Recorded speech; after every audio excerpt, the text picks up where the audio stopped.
So how can you export CapCut Project from the iPhone or iPad?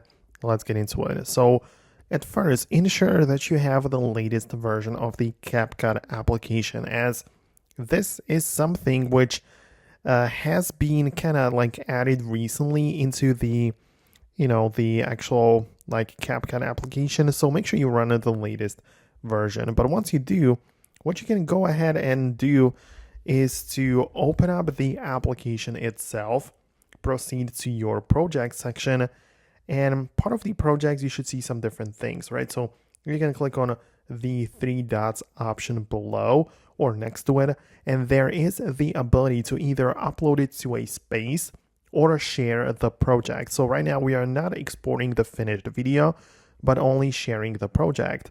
And as you can see, the sharing options are kind of limited right here. It's not like very extensive, but you can use the copy link button or use the Instagram, Facebook, or WhatsApp.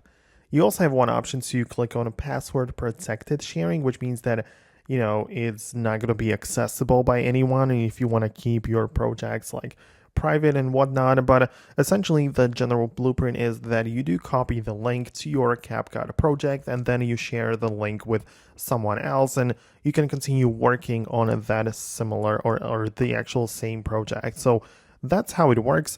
Let me know if it did work for you as well. Thanks a lot for watching, and I'll catch you later in the next tutorials.